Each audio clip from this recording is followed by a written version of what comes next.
If anyone ever tells you an Alpha King commands every living thing within his walls, do not believe them. Castle Ravensgard housed exactly one creature that had never once obeyed a rule in its life, and unfortunately for the reputation of King James Renwick, that creature was his own wolf. Daniel Hart was 24 years old, the youngest archivist Ravensgard had ever kept on permanent staff, and, by his own quiet estimation, entirely unremarkable in every way that mattered to a castle full of nobles. He mended old books, catalogued older records, and had spent his entire life being the sort of person animals trusted before people ever bothered to. None of that explained what happened to him that particular night. Daniel Hart woke because something enormous was breathing against his shoulder. For a few hazy seconds he simply lay there, half tangled in his blankets, listening to wind circle the stone towers of Ravensgard like something searching for a way in. Moonlight poured through the tall arched window of his small chamber, turning the walls the color of frost. Somewhere down the corridor, the castle clock ticked through the silence, patient and unbothered. Everything felt peaceful. Then he noticed his hand was buried in fur. Daniel's eyes opened. His breath caught somewhere behind his ribs. A wolf lay beside him. Not near the bed, not outside the door, but in the bed, one massive silver-gray paw resting heavily across the blanket, its head only inches from Daniel's open palm. Moonlight silvered its coat until it looked carved from winter itself. It was easily large enough to frighten a grown man out of his wits. It was also snoring, one ear flopped sideways against Daniel's pillow, with the deep, unbothered confidence of something that paid rent here. Daniel stared. The wolf snored on. He blinked. It kept sleeping. "Well," Daniel whispered, "this seems unusual." One silver ear twitched, and that was the entire response he got. He glanced toward the door, locked. He glanced toward the window, latched. He glanced back at the wolf, who had, if anything, settled in more comfortably. "How did you even get in here?" No answer came, of course, only a slow, contented shift as the wolf pressed itself half an inch closer, as though Daniel's question had been an invitation rather than an accusation. He should have been afraid. Any sensible man would have been. Instead, curiosity got there first, the way it always did. Since he was small enough to be scolded for it, Daniel had rescued broken-winged sparrows, adopted half-feral barn cats, and spent long afternoons murmuring to animals that never once murmured back. Books were simpler than people. Animals were simpler than both. Perhaps that explained why fear never quite managed to arrive. The wolf did not look like a predator so much as something that had finally, after a very long search, found somewhere to rest. A draft slid beneath the door, and Daniel shivered before he could stop himself. The wolf moved without waking, or pretending not to wake, repositioning its enormous body directly between Daniel and the cold. Warmth wrapped around him instantly. The draft vanished. Daniel narrowed his eyes. "Did you just do that on purpose?" The wolf exhaled, deeply satisfied with itself, and the smell of it, pine needles, cold night air, something warm and faintly wood smoke beneath both, settled over Daniel like its own kind of blanket. Its tail thumped once against the mattress.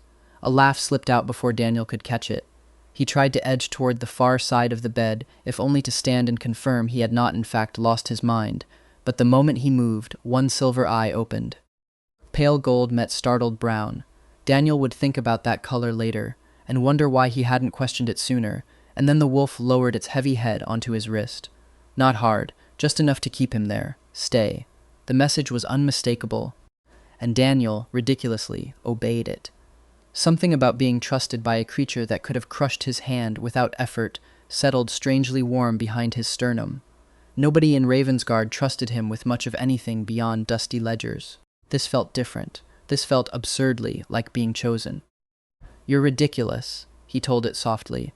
The tail thumped once more, and Daniel drifted back to sleep, listening to the slow rhythm of its breathing, feeling, for the first time since he'd arrived at the castle 8 months ago, not quite so alone in it. By morning, the wolf was gone, the bed cold on that side, and for one hopeful heartbeat, Daniel wondered if he had dreamed the entire thing. Then he found the silver hairs scattered across his blanket like proof filed against him. A knock sounded. "Mr. Hart." Daniel recognized the voice instantly, low, composed, entirely too calm for the hour. He opened the door to find King James Renwick standing in the corridor.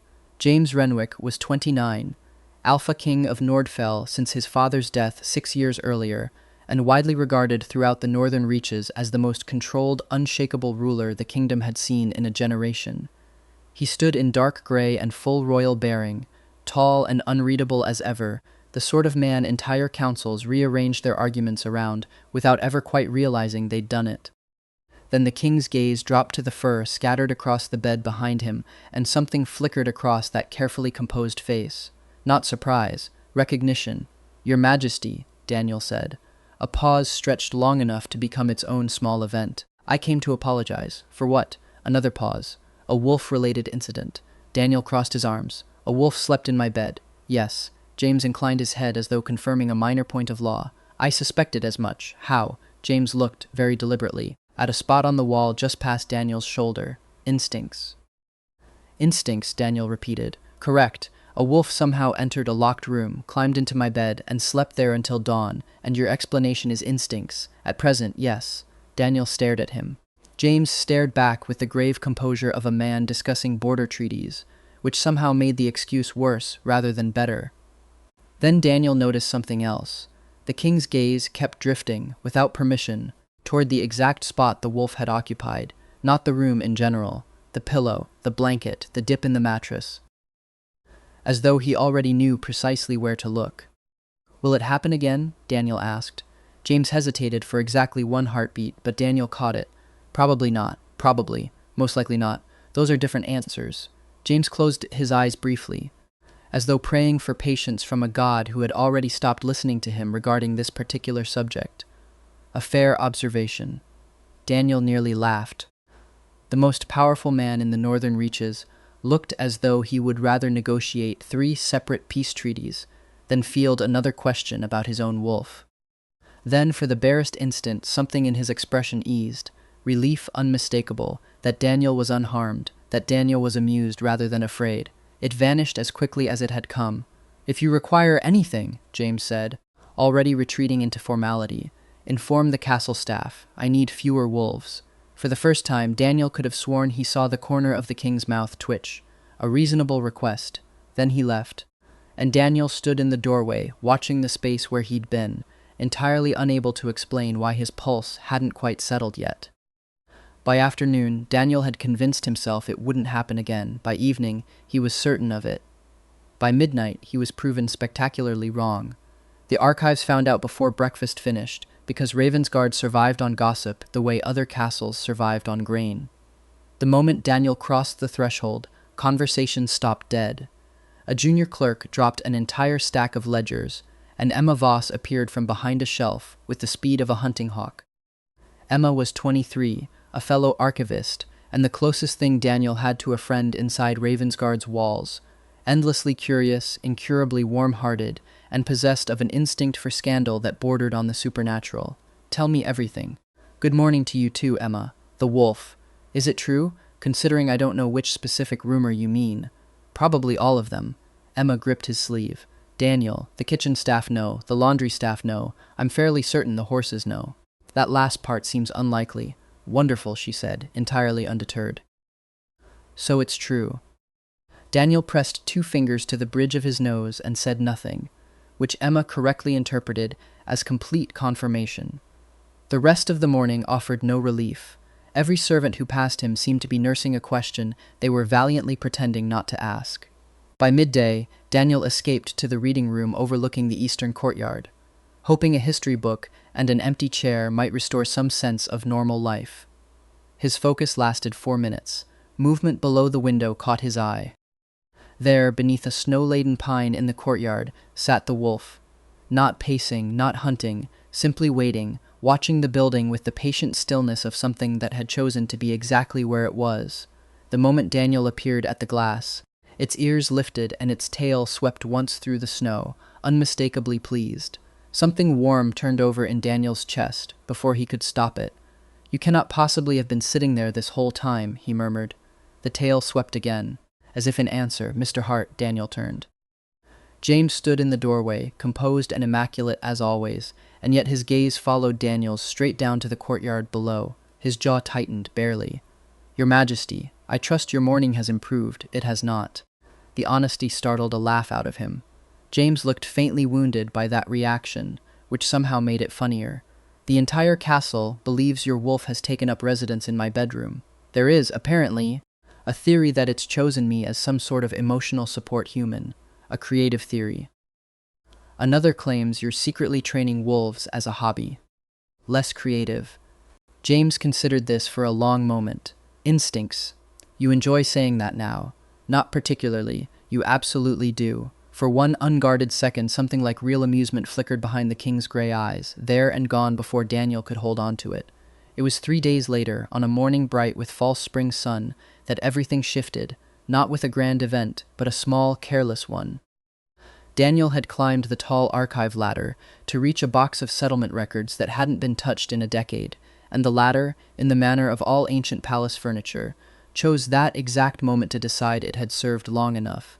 He didn't fall far, a few feet, no more, and he caught the shelf edge hard enough to save himself from anything serious, except for the long, stinging gash the iron bracket left across his palm as he grabbed at it on the way down. It didn't even hurt at first. Shock did that. By the time it did hurt, the door had already banged open, and James Renwick was crossing the room faster than any king had ever needed to move in his own archive, his composure entirely, visibly gone. Daniel. It was the first time he had used the name instead of the title, and neither of them seemed to notice until much later. "I'm fine," Daniel said, which was immediately disproven by the blood welling along his palm.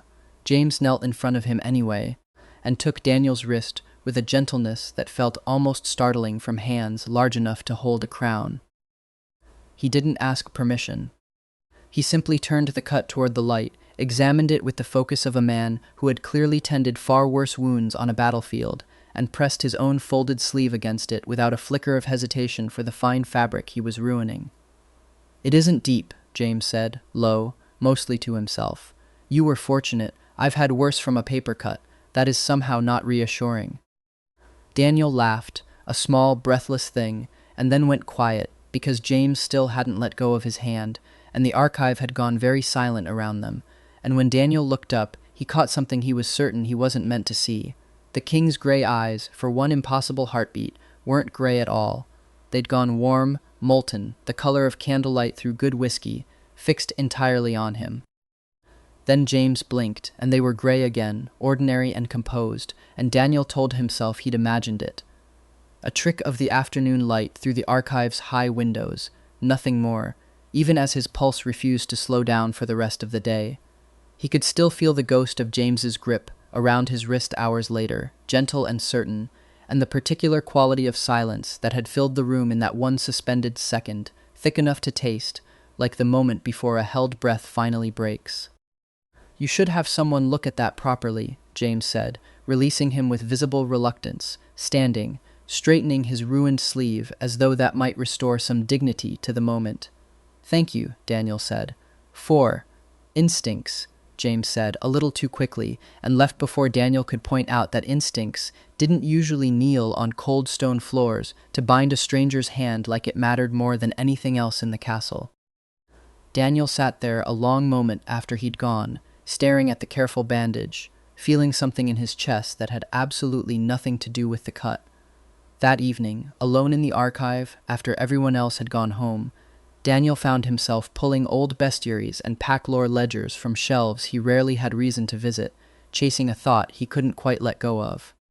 He knew the basic shape of Alpha and Omega bonding the way anyone raised near a wolf kingdom did, old stories about mates recognizing each other by scent, by heartbeat, by some old instinct older than language, but he had always assumed it was exactly that, old stories softened and exaggerated by centuries of retelling. One particular passage, faded and water-stained in a text nearly 200 years old, caught his attention and refused to let go. An alpha's true eyes are said to reveal themselves only once, in the presence of the one soul the wolf itself has already chosen, a color unseen by any other, known only to the mate who finally earns it. Daniel read the line 3 times, and then a 4th, before closing the book carefully and sitting very still in the quiet archive with his own pulse loud in his ears. He thought of gray eyes gone suddenly, impossibly gold over a bleeding hand. He thought of a wolf that answered to no one but him, that had picked his bed out of an entire castle to belong in. He told himself, closing the book and shelving it exactly where he'd found it, that it was almost certainly a coincidence. He did not, in the end, believe himself even a little. That night, the wolf returned carrying a book in its mouth, Daniel's favorite volume from the archive, the one he'd spent 3 days restoring by hand. It placed the book on the blanket with visible ceremony, nudged it pointedly toward him, turned in a circle, and settled beside him with the satisfaction of a job well done. "You brought me a gift," Daniel said, and the tail thumped once, slow and proud, and something in his chest melted a little further, right alongside his good sense. Somewhere else in Ravensgard, King James Renwick was very likely discovering that both his wolf and his dignity had gone missing once again. Daniel woke to sunlight and the book resting exactly where it had been left, silver hairs caught between the pages, and the unwelcome realization that he was disappointed to find the wolf already gone. "That's ridiculous," he informed the empty room. The room, predictably, offered no argument, though it did nothing to change how often he glanced toward the door for the rest of the morning. The third night, a storm rolled down off the northern peaks and rattled every shutter in Ravensgard, thunder cracking low and long over the towers until the whole castle seemed to shiver with it. Daniel woke from a half-formed nightmare, nothing he could name clearly afterward, only the feeling of being small and unheard in a very large, very cold place, to find the wolf already there, pressed along the entire length of his back like a wall raised against the storm. He hadn't heard it arrive. He hadn't heard the door, or the window, or anything at all beneath the thunder. It had simply come, the way it always seemed to, when something in Daniel needed it most, and he found himself turning into that warmth without quite deciding to, burying his face against thick silver fur that smelled faintly of pine and cold night air, and something warmer beneath both. The wolf huffed softly, resettling to curl more fully around him, one heavy foreleg draped protective and solid across his shoulder. Thunder rolled again, further off this time. Daniel didn't flinch. "You always know," he murmured into the dark, half asleep already, "don't you?" The wolf's heartbeat answered him instead of words, slow and steady beneath his ear, and Daniel let it lull him back under, safer than he had felt anywhere in a very long time. The nesting, as Emma later dubbed it with entirely too much delight, began in earnest within the week. Daniel returned to his chamber one evening to find a charcoal-gray coat draped over his favorite chair, a silver pen resting on his desk, a leather-bound journal beside it, and near the fireplace, unmistakably, one of the king's own scarves. None of it belonged to him. All of it had been arranged with careful, almost domestic intention. "No," Daniel said to the empty room, crossing his arms. "Absolutely not." Silver fur near the foot of the bed looked entirely unrepentant. The next morning brought a full inventory of the invasion. The coat still on the chair, the pen still on the desk, the journal overnight, having somehow migrated even closer to his pillow. "This has gone well beyond unusual," he told the room. The room continued not to defend itself. "You know," Emma said later that day, examining the growing collection of misplaced royal belongings with open delight, "he needs a name. You can't keep calling him the wolf forever. He's the king's wolf, Emma. I'm fairly certain he already has a name. Does he? What is it?" Daniel opened his mouth and then closed it again, because he realized, with some surprise, that he had never actually asked, "I don't know." "Well, that's simply an oversight waiting to be corrected." Emma tapped her chin, considering the pile of stolen scarves with academic seriousness. "Something dignified. Something that suits a creature who has clearly decided he owns your bedroom. Absolutely not thief. I was going to suggest Frost. That's marginally better." When Daniel tried the name out that evening, murmuring it half-teasing into silver fur as the wolf settled beside him for the night, one ear flicked toward him with unmistakable interest, and the tail thumped twice against the blanket in what could only be read as approval. Daniel laughed, delighted despite himself. "Frost it is then," he said, and privately resolved never to mention to James that his own wolf had just been renamed by committee. Meanwhile, across the castle, Robert Finch discovered his employer standing before an open wardrobe. Counting silently to 10, Robert was in his 50s, King James's long-suffering head butler, and a man who had served 2 generations of Renwick kings, with the unshakable calm of someone who had long ago stopped being surprised by anything that happened within these walls. "Your Majesty, is something amiss? My winter coat is missing. My second favorite winter coat is missing. 3 scarves have vanished. 1 blanket has abandoned me entirely. Robert regarded the wardrobe with the weary patience of a man who had witnessed a great many unusual things in this house. Why? Shall I organize a search party, sire? For clothing? For your dignity, your majesty. Leave, Robert. Very good, sire. Robert left, entirely unbothered, already fairly certain exactly where the missing wardrobe had relocated. James found Daniel 2 mornings later in the archive, and, with the stiff formality of a man attempting something entirely outside his usual practice, announced that he required an escort into the town of Solvik to inspect the winter grain stores, and that Daniel's knowledge of the old trade ledgers made him uniquely suited to accompany him.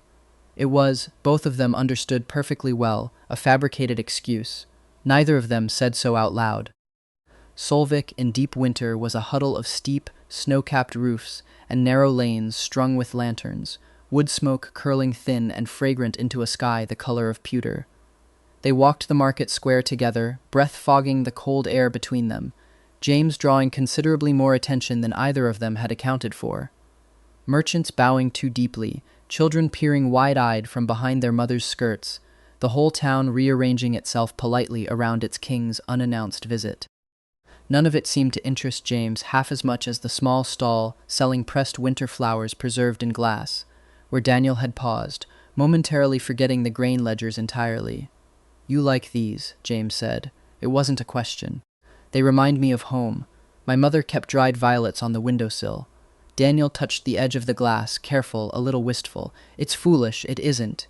Before Daniel could argue, James had already exchanged coin with the startled merchant and pressed the small glass case into his hands. "Consider it payment for archival services rendered. You already pay me for archival services. Consider it a bonus, then." James's ears had gone faintly pink above his collar, an expression so entirely unlike his usual composure that Daniel very nearly laughed. "Instincts. You cannot possibly blame this one on the wolf. He isn't even here." "No," James admitted, quiet and a little rough. "This one was entirely my own doing." They walked back toward the castle as the light failed, lanterns kindling gold along the lane one by one, and somewhere along that narrow road their hands ended up close enough to brush, and then, for one long, wordless stretch, simply linked, neither of them commenting on it, neither of them letting go until the castle gates rose dark and familiar ahead of them, and the moment, by unspoken agreement, folded itself carefully away to be kept rather than examined. It was Emma who first noticed the ribbon, or rather, Daniel found it himself, dropped proudly into his lap one evening beside the fireplace, a small blue length of silk he'd lost in the gardens weeks earlier and long since given up on. "You found this," Daniel said, and the tail wagged twice, and something shifted quietly in his understanding of the whole strange arrangement. The wolf wasn't only moving James's belongings into Daniel's room. It was gathering Daniel's things as well, his ribbon, his favorite book, small scattered pieces of his life, and folding them together with the king's into a single nest. Not around James, not around the castle, around both of them. Daniel looked down at the ribbon for a long time before he let himself smile. James found him there, still sitting by the fire with the ribbon curled in his palm, and did not immediately announce himself. For a moment he simply watched, the firelight catching amber in Daniel's hair, the quiet, unguarded softness of his face when he thought no one was looking, and something in his chest ached with a want he had spent weeks refusing to name properly. "You're staring," Daniel said, without turning around. "I'm observing. That's the same thing with better manners." James huffed something close to a laugh and crossed the room to sit, not beside him exactly, but close enough that the warmth of the fire wasn't the only warmth Daniel could feel along his arm. They didn't speak for a while. The wolf, absent tonight for once, in whatever unspoken agreement wolves and kings apparently kept between themselves, had left the field entirely to James, who seemed considerably less certain what to do with it than his other half. "May I ask you something?" James said finally, "and receive an honest answer?" "You may ask. I make no promises." "Fair." A pause, longer than it needed to be. "Does any part of this frighten you?" The wolf. "Me. Any of it." Daniel considered the question with more care than he gave most things. "No," he said eventually. "It should, probably. A creature large enough to end me chooses to sleep curled around my hand instead, and somehow that's the part of my life that finally feels steady." He glanced sideways. "You're the part I haven't worked out yet. I'm considerably less complicated than I appear. You are the single most complicated person in this castle, Your Majesty, and you know it. James's mouth curved, reluctant and real, perhaps only around you. The fire popped softly between them. Daniel felt the warmth of it on his face, and the warmth of something else entirely along the side nearest James, and did not move away from either one. When their hands ended up close on the hearthstone, neither of them commented on it, and neither of them pulled back, and that, Daniel thought, said considerably more than any conversation could have. "Thank you," James said quietly, after a while, "for not being frightened of either of us." "Don't thank me yet," Daniel said, smiling into the fire. "You still owe me several scarves." "So," Emma said the next morning, cornering Daniel between two shelves with the focused determination of someone who had clearly been waiting all night to ask. "You and His Majesty. There is no me and His Majesty. Daniel, he sat by your fire until nearly midnight. Robert told the kitchen staff, who told the laundry staff, who told me before I'd even finished my tea. This castle has no concept of privacy. This castle runs on gossip the way rivers run on water. And you knew that the day you arrived." Emma softened, setting down the ledger she'd been pretending to organize. "I'm not teasing to be cruel. I've watched you here for months now, and I have never once seen you look at anyone the way you look at him when you think no one's paying attention." Daniel opened his mouth to deny it, found he couldn't quite manage the lie, and shut it again. "It's complicated. He's the Alpha King of Nordfell, and you're an archivist with ink permanently stained into your left hand. Of course it's complicated." Emma took his hand anyway, squeezing once, warm and certain. "That doesn't mean it isn't also simple. Some things are both at the same time." Daniel thought about that for the rest of the day, turning it over the way he turned over difficult passages in old manuscripts, looking for the sense underneath the tangle, and found, somewhat to his own surprise, that Emma was entirely right. Michael Bennet arrived from the eastern hold of Thorsgard 3 days after the ribbon, ostensibly to consult the Ravensgard archives on matters of trade law, and immediately made himself entirely too easy to like. He was 27, a visiting scholar and minor envoy of Thorsgard's trading council, tall and good-humored, with the easy, unguarded warmth of someone who had never once had to work for a friend in his life. "Daniel Hart," he said, by way of introduction, offering a hand across a stack of settlement records. "I've heard excellent things about your restoration work. That's kind of you. It's also true." Michael smiled, and it was, Daniel had to admit, a genuinely good smile. They spent the better part of an hour sorting through old trade maps together, and Michael proved easy company, quick, curious, generous with his laughter. Outside the archive window, a wolf that had arrived some 20 minutes earlier sat beneath a bare pine tree, and the entire exchange with its ears steadily flattening. By the time Michael made Daniel laugh over a particularly dreadful old census document, the wolf had already relocated 3 times to maintain a clear line of sight. "You know," Michael said later as they walked toward the courtyard, "I understand why everyone here speaks so well of you. That's a generous assumption. Not really. You make people comfortable." A familiar silver shape rounded the hedge at precisely that moment and sat deliberately squarely between them. Michael stopped walking. "Well," he said after a beat, "that seems purposeful." "He is not my wolf," Daniel said, entirely too quickly, and the wolf immediately laid its head across his knee, radiating smug satisfaction. Michael pointed at it, laughing. "I feel that was aimed at me." Daniel could not, in good conscience, disagree. Snow fell steadily through the following afternoon, soft and thick enough to blanket the training yard in unbroken white, and Emma, declaring the archives entirely too stuffy for anyone's good, dragged both Daniel and Michael outside under the vague pretense of fetching more firewood. The pretense lasted approximately 4 minutes before Emma launched the first snowball directly into the side of Michael's head. What followed could charitably be called chaos. Michael retaliated with startling accuracy for a man who claimed to have never seen real snow before arriving in Nordfell. Emma shrieked with laughter and used Daniel as a shield, entirely without his consent. Somewhere in the scramble, Frost bounded into the yard, apparently unable to resist the sheer volume of noise, and proceeded to catch every stray snowball out of the air with theatrical enthusiasm before shaking a fresh spray of white directly over all 3 of them. James found them there some time later, drawn out by the noise, and stood in the archway watching with an expression Daniel had rarely seen on him, something loose and open, entirely without its usual careful edges. When a snowball thrown by Emma and badly aimed caught him squarely in the shoulder instead of Michael, the entire yard went dead silent. "Your Majesty," Emma said faintly, "that was not intended for you." James looked down at the snow dusting his sleeve, then up at four faces frozen in various states of horror, and then, without a single word of warning, bent down, gathered a handful of snow, and threw it directly at Daniel. The yard erupted into chaos all over again. By the time they finally staggered back indoors, soaked through and laughing too hard to properly explain themselves to a bewildered Robert, Daniel had entirely forgotten to be careful about how openly he smiled at the King of Nordfell in front of witnesses, and James, for once, hadn't seemed to mind being caught at it either. James witnessed the aftermath from the reading room doorway later that same afternoon, Michael smiling, easy and unbothered, while the wolf monopolized every inch of Daniel's attention it could reach. Something uncomfortable settled low in James's chest. Irritation, he decided immediately, purely administrative irritation. Michael was distracting a valuable archivist from his duties. The wolf was behaving erratically. This had nothing whatsoever to do with the particular way Daniel's smile widened for Michael Bennett's jokes. Nothing at all. He repeated that thought 3 times. It grew less convincing with each repetition. "Your Majesty," Michael said pleasantly as James approached. "Good afternoon, Michael."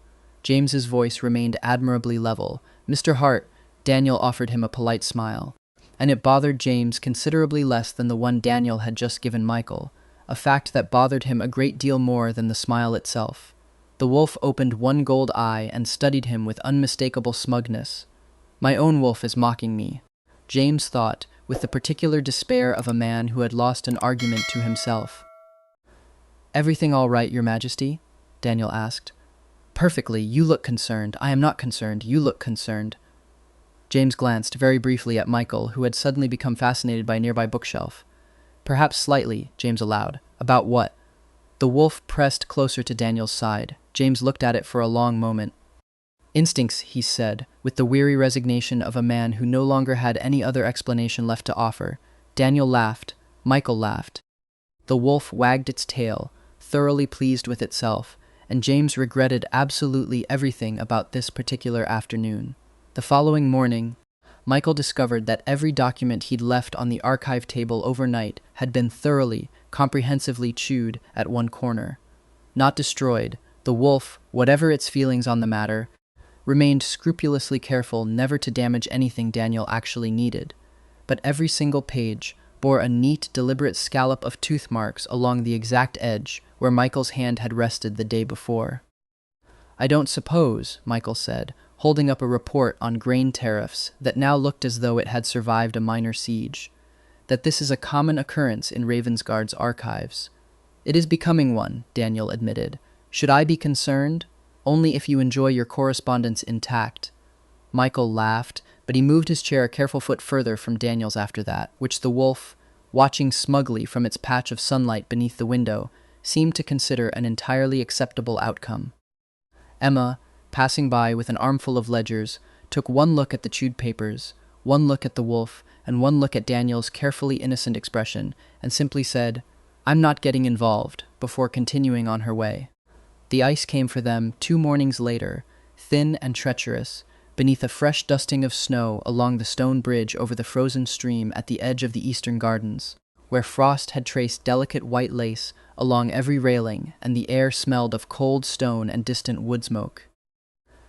Daniel and Michael had spent the morning cataloging trade correspondence before wandering out for air, the wolf trailing some 20 feet behind, with the exaggerated patience of a chaperone who had not been invited, but fully intended to attend regardless. They were laughing about something.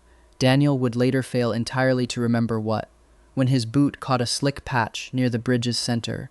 It wasn't dangerous. It wasn't even dramatic. But before he could fully catch himself, Michael's hand closed around his, steadying him easily. "Careful," Michael said. Time did something strange and elastic in that moment. Daniel regained his footing. Michael did not immediately let go. 20 feet away, the wolf went utterly still. On the far side of the bridge, King James Renwick had just rounded the hedge and stopped as though he'd walked into a wall. Nobody moved for a long, charged second. Then Michael, sensibly, released Daniel's hand and stepped back half a pace, and the wolf crossed the remaining distance in 3 enormous, purposeful strides and planted itself directly between Daniel and Michael with the unmistakable finality of a drawn curtain. "I think," Michael said carefully, "your wolf has opinions about me." "He is not," Daniel said, for what felt like the 100th time that week, "my wolf."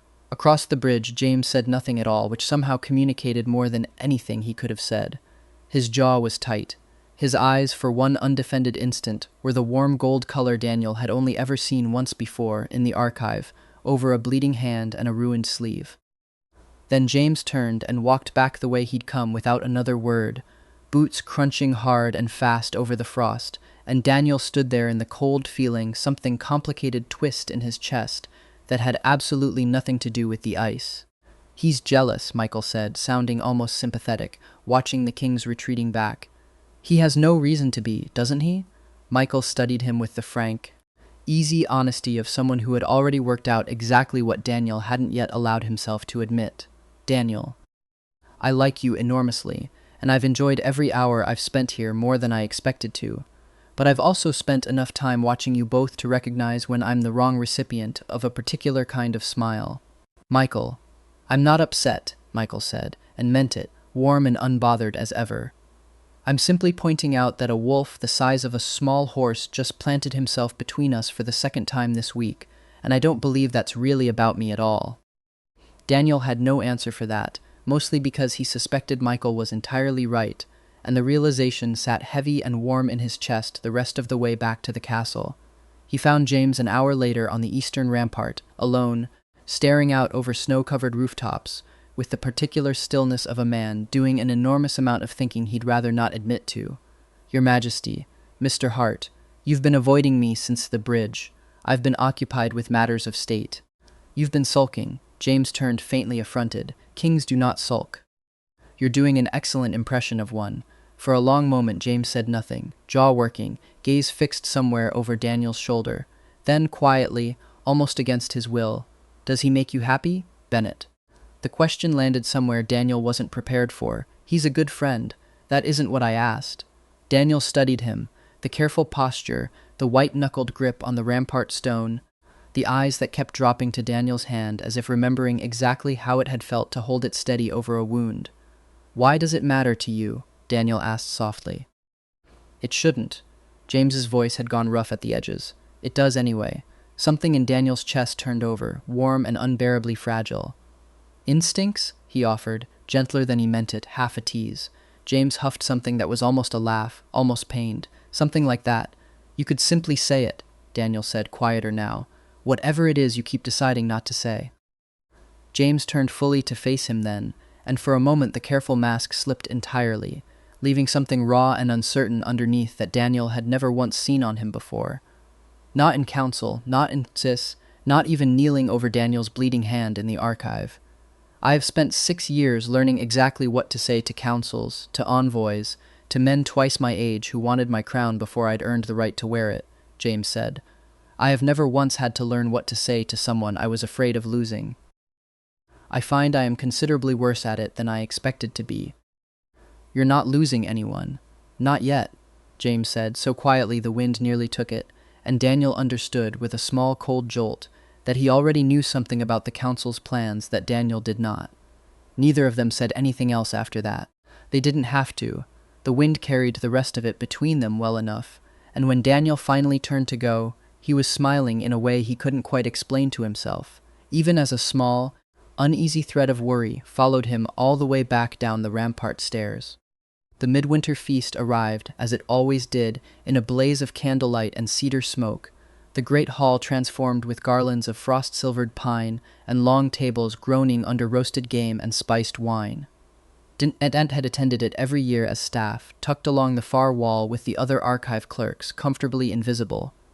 This year, an invitation arrived at his door bearing the royal seal, requesting his presence not among the staff, but at the high table itself.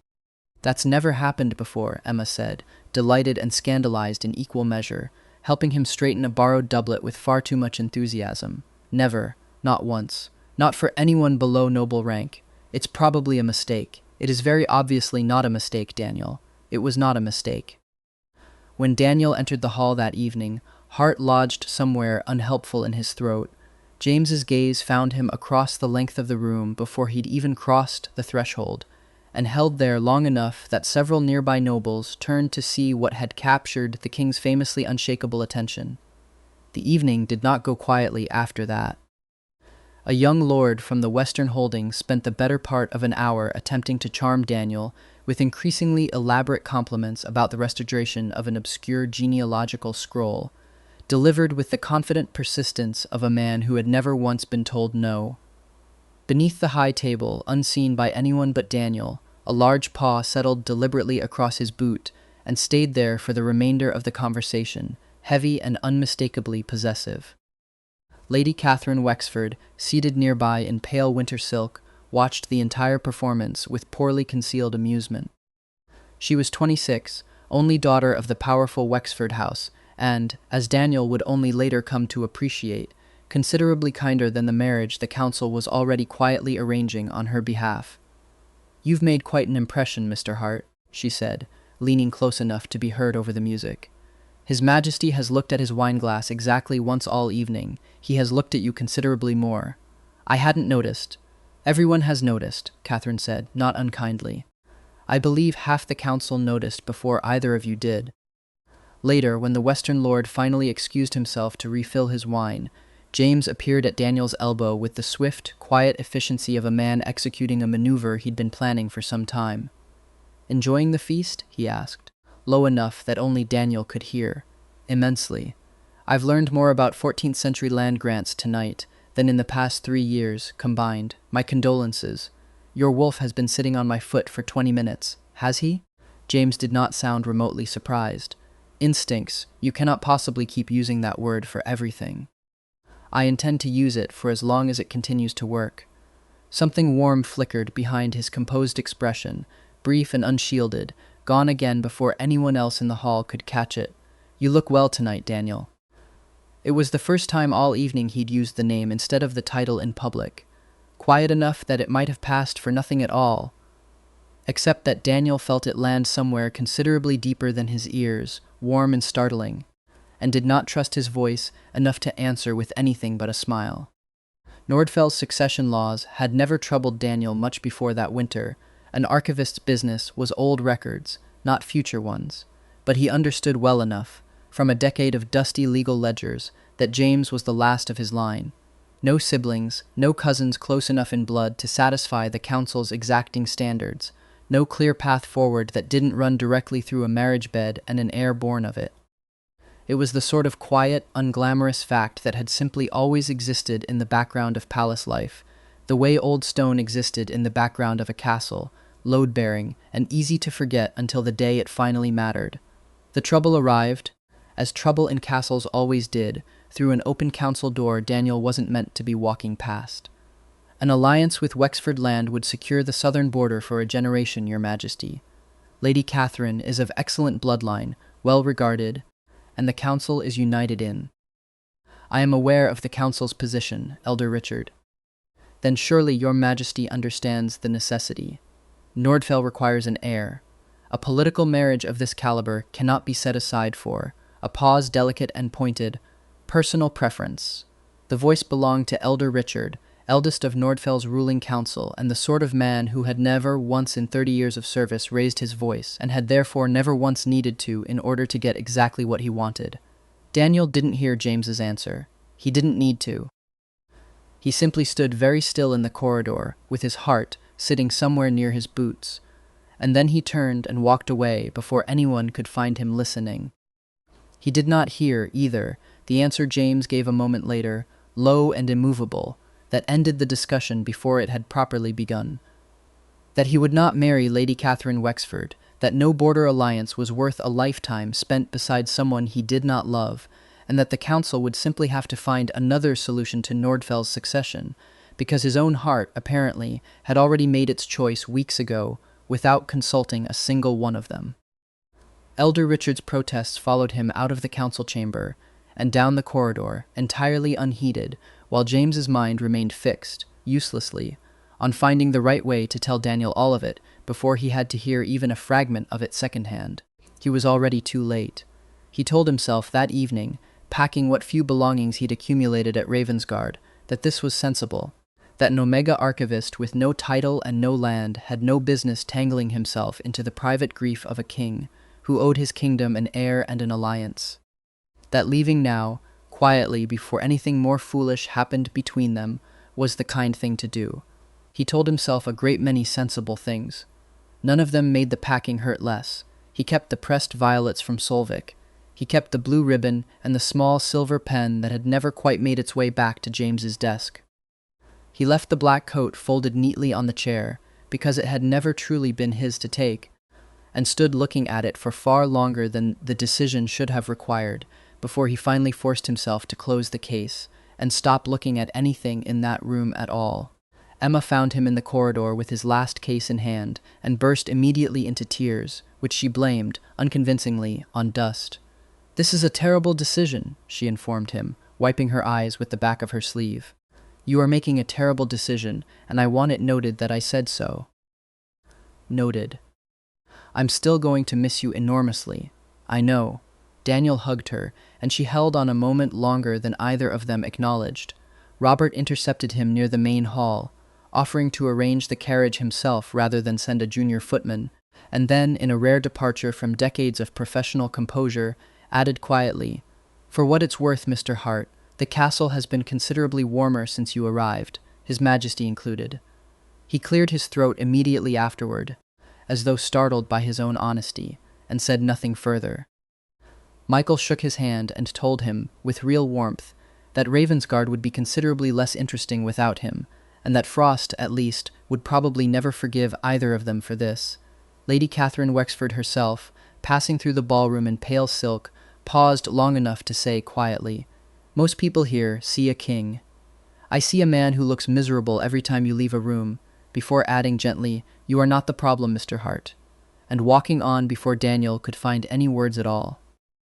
He watched her go, silk trailing pale across the marble floor, and felt, absurdly, a flicker of guilt on her behalf, for a marriage neither of them appeared to want, arranged by men who had never once asked either party what they hoped for. By midnight he stood in the courtyard beside the waiting carriage, snow drifting soft and silent under the lanterns, his chest aching in a way he refused to name.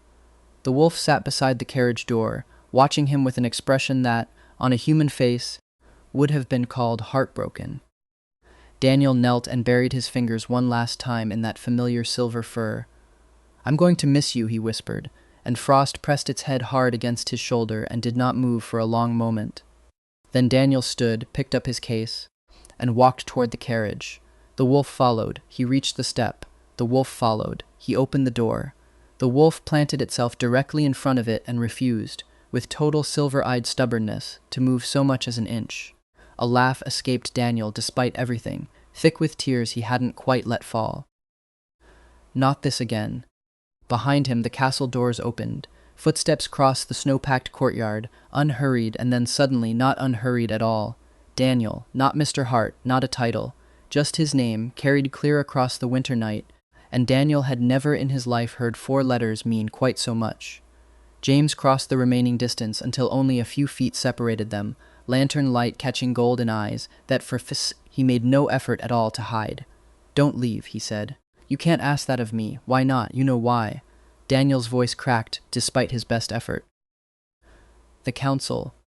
Lady Catherine, Nordfell needs an heir, and I am not."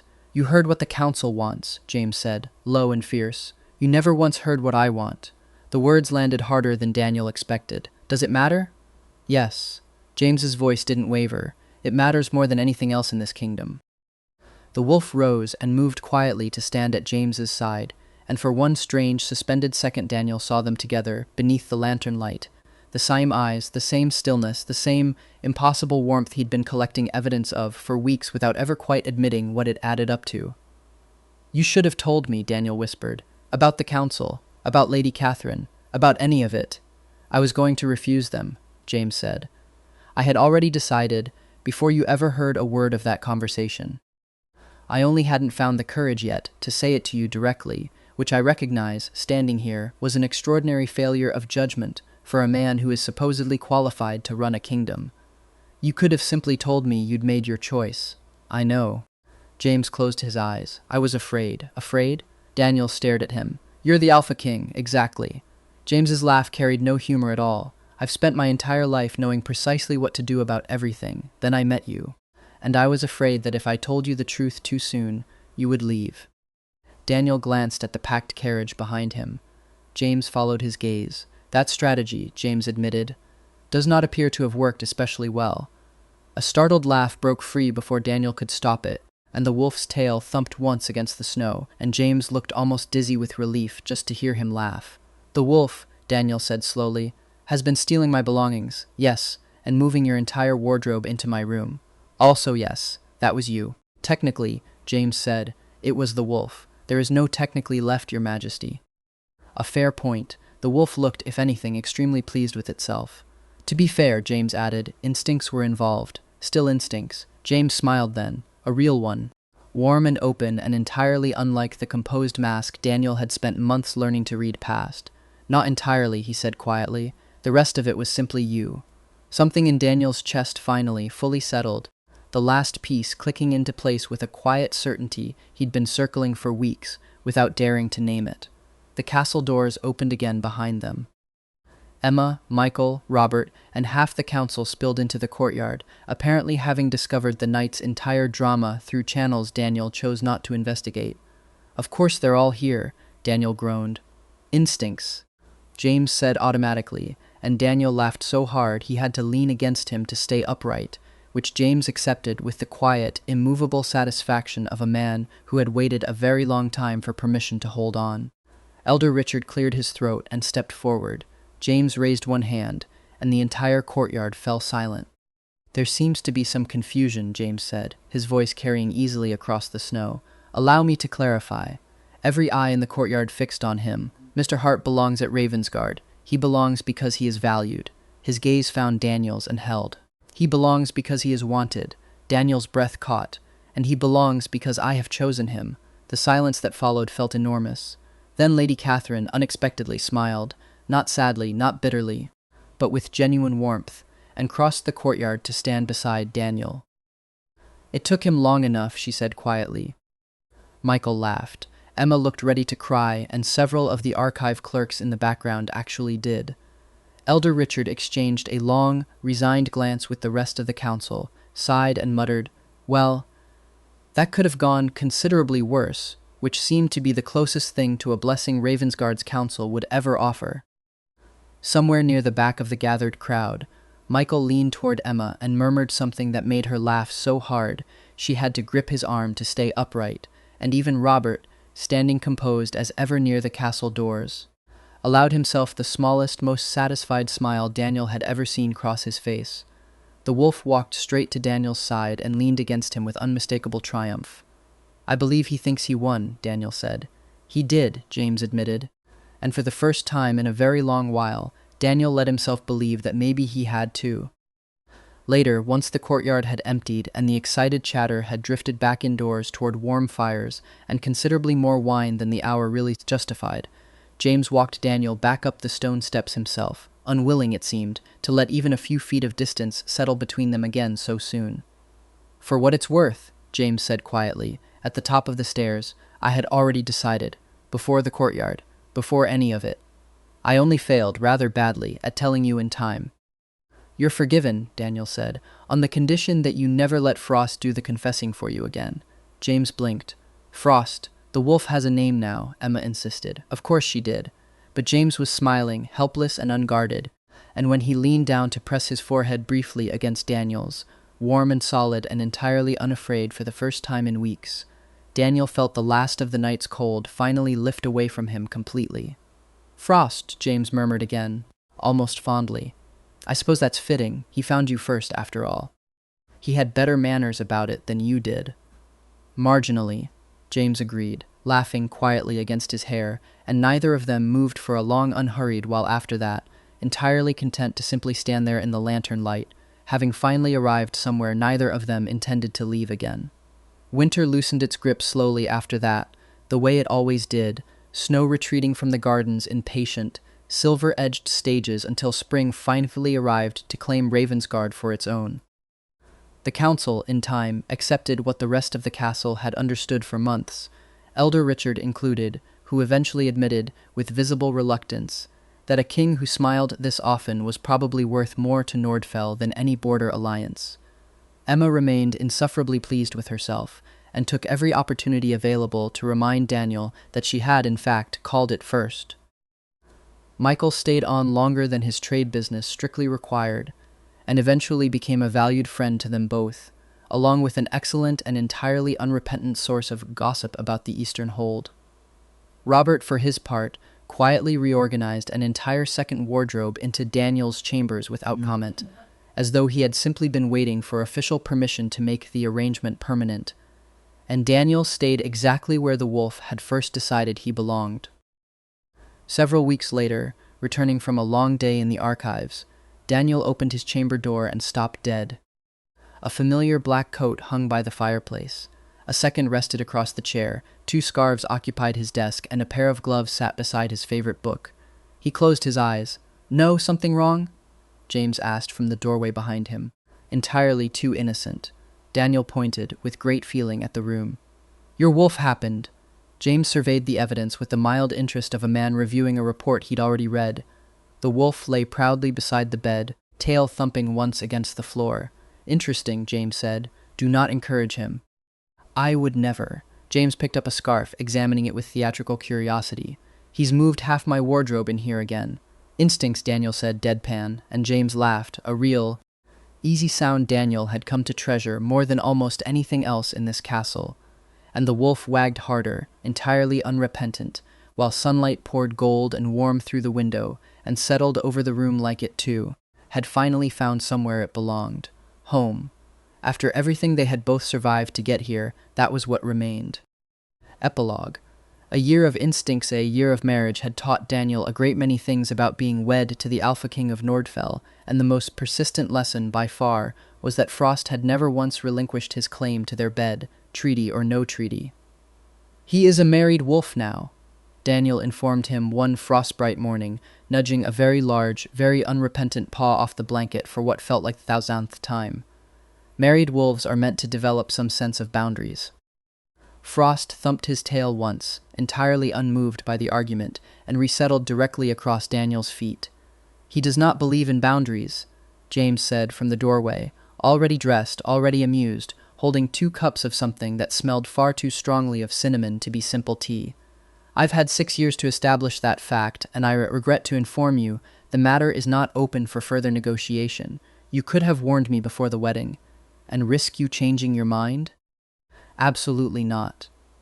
James crossed the room and settled onto the edge of the bed, close enough that Frost immediately shoved his head between them, demanding his share of the morning's attention with the shameless entitlement of a creature who had, after all, arranged the entire relationship himself and felt he'd earned a permanent stake in it. Ravensgard in springtime had become, over the past year, a considerably livelier place than the composed, careful castle Daniel had first arrived at. Elder Richard had retired quietly to his country estate, muttering something about a court that had grown far too fond of laughter for his taste, though he sent surprisingly warm letters twice a season regardless. Emma had been promoted to head archivist and ruled the position with the same gleeful, gossip-fueled efficiency she brought to everything else, and had recently taken to teasing Daniel that she deserved credit as the true architect of the entire royal romance, on account of having named the wolf. Michael visited twice a year from Thorsgard, always with terrible trade jokes and an uncanny ability to find Frost's one remaining weakness, a particular brand of dried venison Michael brought specifically to bribe his way back into the wolf's good graces.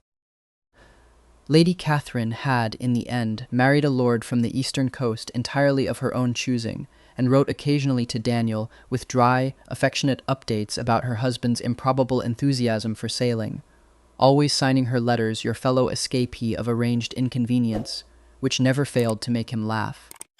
There had been no heir born of blood, and the council, reorganized, gentler, and considerably more willing to consider new solutions than the one Elder Richard had once insisted upon, had eventually settled the matter by formally naming James's young cousin, a bright, serious boy of 12, with an alarming fondness for archive work, as heir to Nordfell's throne. The boy visited most weeks now, trailing after Daniel through the stacks asking endless questions about old maps, and Frost had adopted him with the same fierce, unshakable loyalty he showed everyone Daniel loved, which was, Daniel privately suspected, most of the reason the arrangement had gone so smoothly in the first place.